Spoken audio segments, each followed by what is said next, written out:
Ya, baik, pada video kali ini pada mata kuliah pemrograman klien server, saya akan membuat skema terlebih dahulu sebelum kita merancang sistem yang dimaksud. Nah, jadi alangkah baiknya sebelum merancang sistem kita membuat skema bagaimana sistem itu akan bekerja.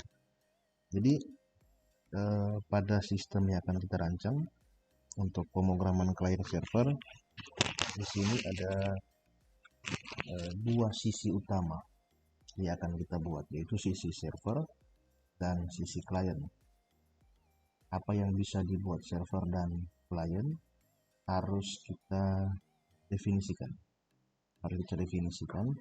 agar pada proses perancangan interface-nya dan coding untuk proses database-nya kita berpatokan pada persiapan ini. Kita berpatokan pada persiapan narasi penyusunan sistem yang dimaksud. Oke, kemarin saya sudah sempat membuat di PowerPoint. Nah, coba hari ini kita analisa kembali. Sebelum kita merancang, kita akan menganalisa. Kemungkinan pada video selanjutnya, video step yang kedua tentang perancangan klien server, kita sudah masuk pada programnya. Sekarang kita harus membuat analisa, dan jika bisa digambarkan use case-nya harus kita gambarkan biar lebih mudah dalam proses perancangan. Oke, mari kita kembali masuk pada proses analisa. Yang pertama, apa yang bisa dilakukan server? Server itu dia harus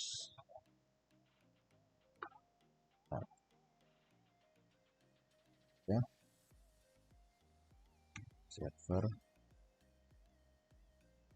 dia bisa satu login, dia bisa tambah user kasir, dan sini kita berguna proses arus data,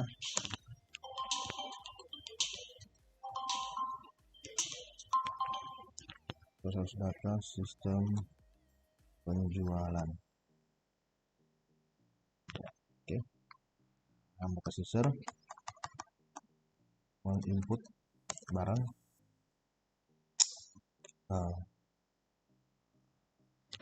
rekap.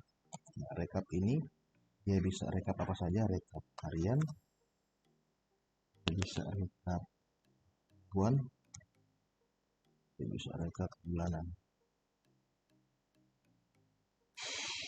dia bisa rekap bulan.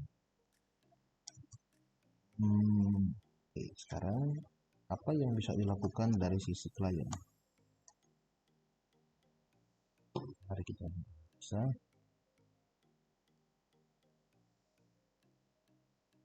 klien ini dia bisa, karena ini sistem penjualan, dia bisa apa saja,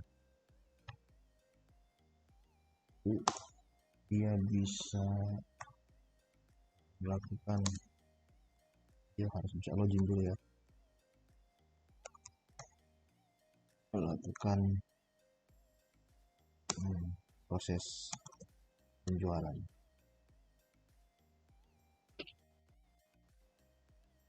Di dalam proses penjualan itu ada proses inputan ya, jadi saya tambah sini. Dalam proses penjualan ini ada proses inputan. Lalu dia juga bisa menghapus barang yang batal dibeli. Barang yang batal beli customer. Proses serta sistem penjualan pada toko X.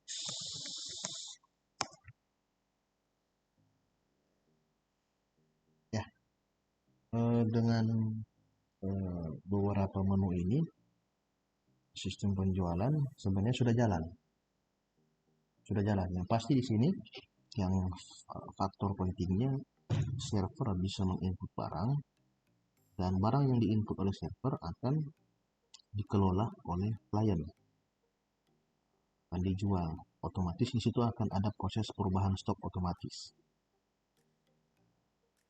Otomatis di database yang menyimpan data barang akan terjadi perubahan stok secara otomatis. Oke.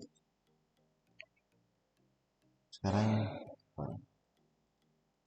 proses analisa sederhana proses penjualan dengan faktor-faktor ini sebenarnya sudah bisa kita pakai untuk proses pembelajaran ini.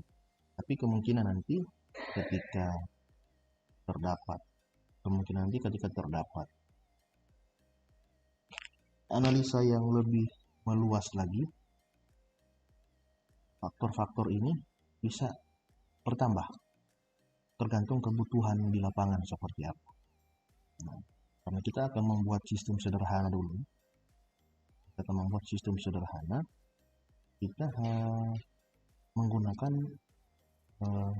faktor-faktor ini saja untuk proses penjualan. Ini sudah bisa mendukung proses penjualan. Faktor-faktor ini sudah bisa mendukung proses penjualan. Oke, akan kita buktikan dengan sistem yang akan kita rancang bersama. Ya, ini harus dipahami terlebih dahulu sebelum masuk pada video selanjutnya tentang proses login. Saya akan membuat video secara berturut-turut. Di sini saya akan namakan perancangan sistem penjualan step 1, step 2, dan lain-lain.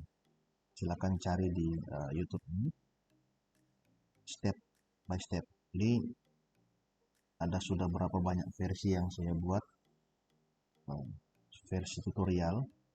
Semuanya memiliki identitas yang jelas. Ada versi rekayasa web, versi PHP learning, belajar PHP, dan ini saya akan buat judulnya belajar perancangan sistem penjualan step 1, step 2, dan seterusnya. Oke, kita akan kerja berdasarkan faktor-faktor ini. Kita akan membuat interface dan coding dan database-nya berdasarkan faktor-faktor ini.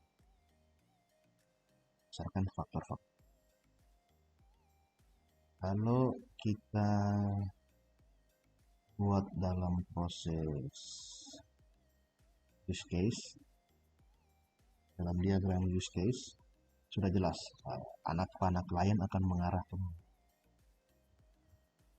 hanya bisa mengarah ke 2 proses ini, sedangkan anak panah server bisa mengarah ke 4 proses ini, akan pasti mengarah ke 4 proses ini. Nah, use case menggambarkan aktivitas apa yang dilakukan oleh server dan dilakukan oleh klien. Seperti oke, demikian dulu. Pada video yang step 2 saya akan buat proses login server. Jadi saya akan bekerja menyelesaikan 4 faktor ini dulu. 4 faktor ini selesai, baru saya akan pindah ke faktor yang sisi klien. Ini yang paling penting, faktor dari sudut interface server. Ini yang paling penting ya. Sini pasti akan ada entitas-entitas yang akan tercipta di sini. Kita analisa bersama-sama. Oke, bisa. Coba saya akan membuat entitas. Saya akan merancang entitas untuk setiap proses yang ada di sini. Login dia itu membutuhkan ID, username, password.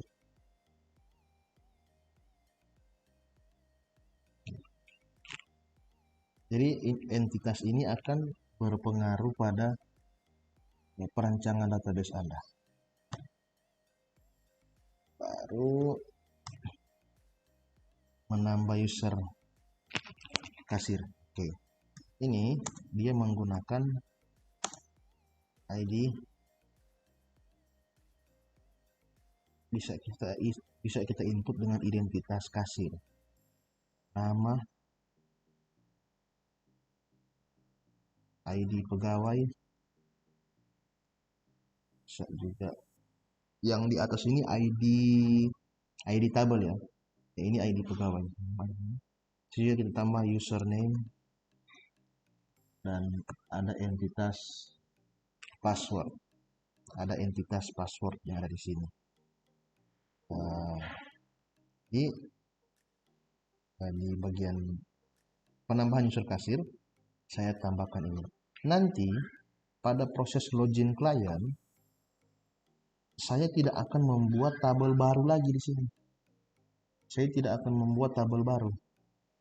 Kenapa? Karena saya akan mengambil login username password dari klien berdasarkan inputan server atau server admin server yang menambah user kasir. Saya akan ambil ini.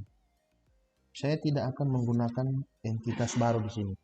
Saya tidak akan mengambil entitas baru. Saya tidak akan membuat tabel baru karena login pada klien ini akan saya arahkan pada tabel yang ini. Nah, program proses input barang. Kita harus ini ID, kode barang yang harus saya sediakan, nama barang,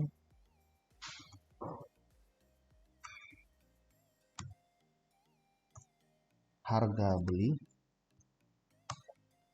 harga jual,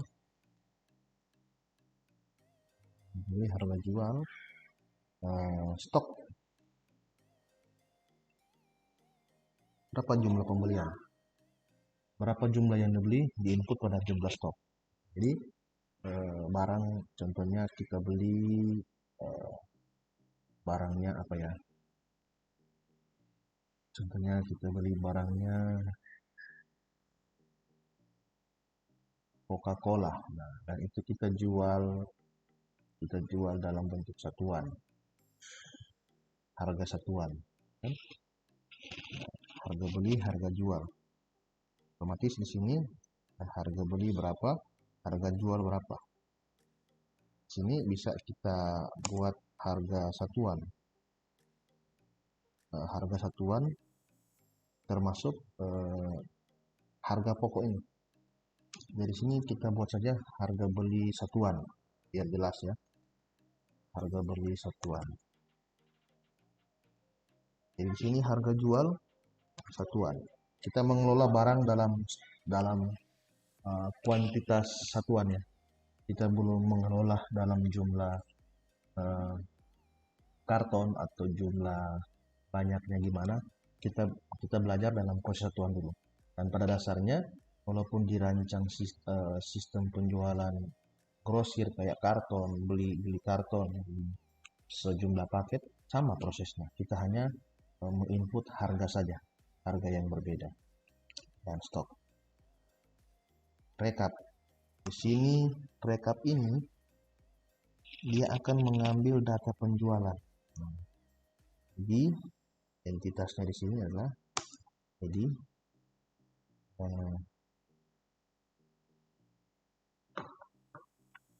sebentar, alangkah baiknya pada proses rekap ini saya membuat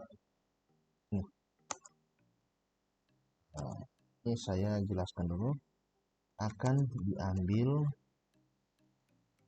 dan digunakan tabel ini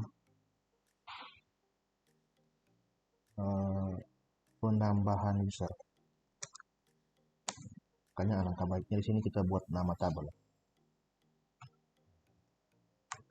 Nama tabel login admin. Ini nama tabel data kasir. Nah, ini kita buat nama tabel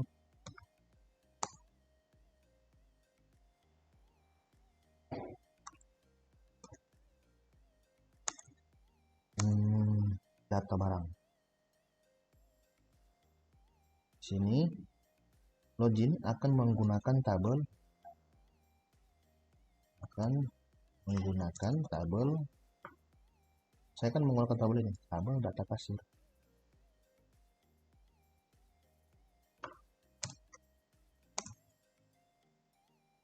Dan pada proses penjualan, ini yang harus ada entitasnya.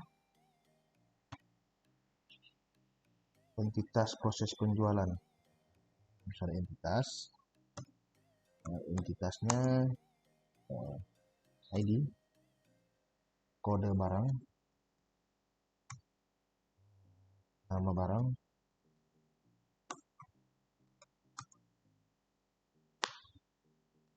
harga, jumlah pembelian. Ada istilah dalam pemrogramannya, istilahnya